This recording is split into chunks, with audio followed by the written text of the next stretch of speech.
Welcome, friends of the Greasy Shop Rag. Today we're going to take a look at a Poulan Wood Shark chainsaw. And don't be surprised if there's a few shark puns in this video. So as all the repairs, we're going to take a look into the gas tank. First we want to see if Mr. Krabs is taking up residence here. But it seems to be okay in that tank. At least that wasn't the reason this saw wasn't running. First thing we're going to do is pull the top cover off. We'll get moving here so we can get finished up. Out comes the spark plug, and what do we see? BAM! In your face with a spark plug. And the cylinder looks good enough. It wasn't perfect, but the saw should have run. I mean, if you bring me something with either bird dung or paint splatter on it, I guess a little scratch in the cylinder isn't going to make a difference either. We will fish the fuel line out of the tank and take a look at filters. Probably original, old. But because the cylinder didn't look too bad, we're going to maybe try and start this saw up. So we'll slap a filter on there and see what it'll do. We'll put some chum in a tank and see if we can attract us a wood shark. First we're going to need to put that spark plug back in. We do have spark, so we can keep moving forward on this.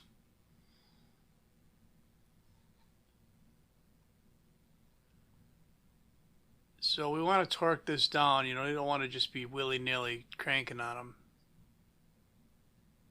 Click. Warning, bullshit alert. There's a little bit of moisture on this intake filter holder. I don't know where that kept coming from. There's also a pinhole in the primer bulb. We're going to replace that bulb. Look at that wood shark there. She's got some bite. Alright, off comes the old primer. This is not your typical Walbro primer. Although it is a Walbro primer. It's got its own screw mounts on it. It's not the snap-in style. Luckily I had one here at the shop. So you notice when I pulled the primer off, we had a little fountain going on there, and I forgot to loosen the fuel tank cap. So let that be a lesson to you. Now this particular primer doesn't have the tall leg and the short leg, so you got to figure it out, man. You got to push the bulb and see which way is pulling fuel and which way is pushing fuel, and put it on the appropriate hose on each fitting. I know you can do it.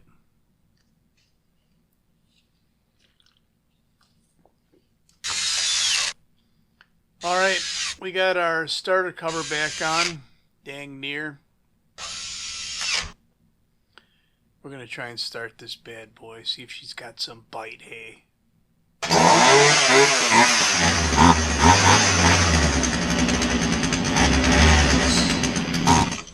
It seems more like a land shark stuck in a bog. Or would that be a marsh shark?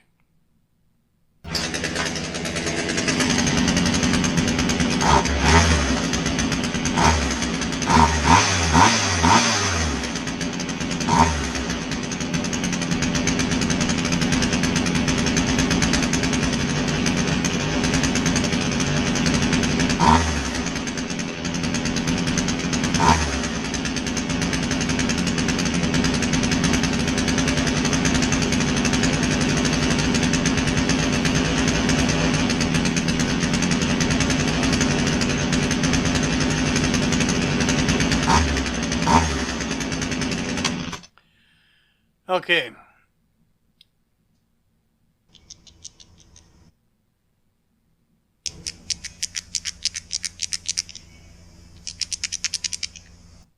Okay, you got the gist of it there. I went out and I dropped it in a log, and it wasn't there. I knew that.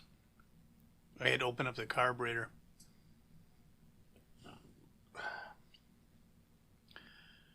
So we dropped in a log. It didn't respond well at all. And we pulled the carburetor apart and found a stiff metering diaphragm.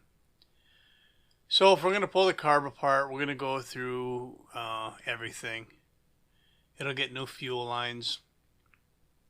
And these saws, putting this fuel line through the tank sometimes can be tricky. But if you just trim back the fuel line way back, cut it on a deep taper, so you waste an inch or two of fuel line pushing it through the hole.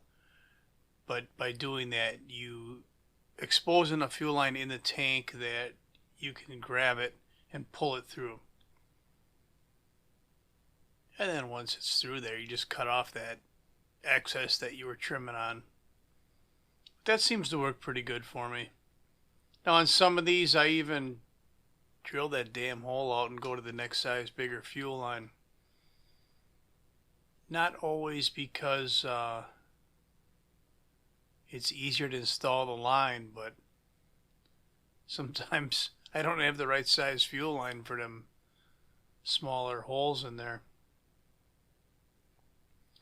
So we're putting our filter back on, and we got our new fuel line in there, and we're just going to kind of route it underneath the throttle cable linkage, and it's not throttle cable linkage, that was the kill wire. We're going to route it under that kill wire and measure what we want here and trim it up. So now our fuel line there is all set. We're going to put the line that pulls from the primer to the line that the primer pulls through the carburetor. Does that make sense? The line that goes between the carburetor and primer. How's that? We're going to replace that as well. And this isn't really an exact science, but we'll just get it close.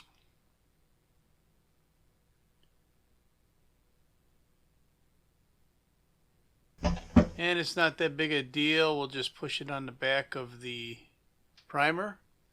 And because we didn't take the other line off, it can only go in one spot, right? Okay. Back to rebuilding our carburetor.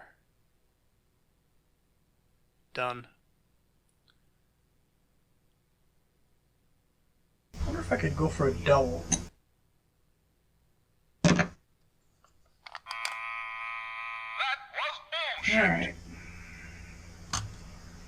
What's this do? What's this do? You guys got a treat. You got a double BS button today.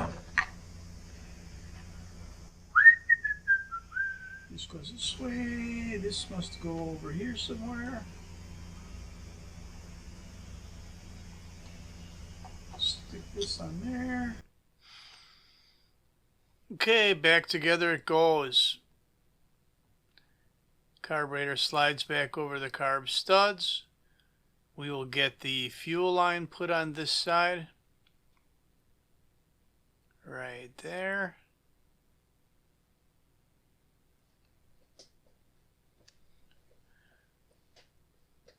This dust boot's got to go on this side of the carburetor. Don't do it the way I'm doing it right now. The boot's on right, but I think I got the throttle linkage in the wrong spot.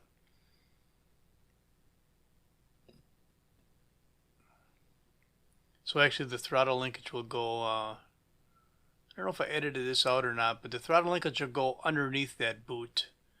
It'll be a little lower, so it doesn't even reach the throttle linkage right there. So if we pop that boot back off, drop that linkage down below, put the boot back on, then it'll fit into the slot on the throttle linkage. We'll put our air box, or air filter holder back on and bolt the carb down.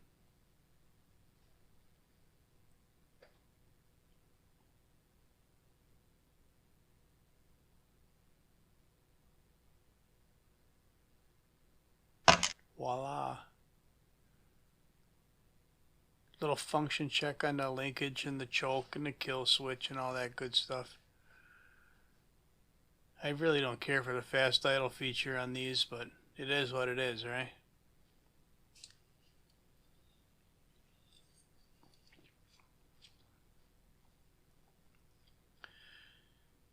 Put our foam back in. That was the one thing the saw had going for it. It looked like it had a new air filter in it. Get her cranked down, and then we're going to see if this thing runs.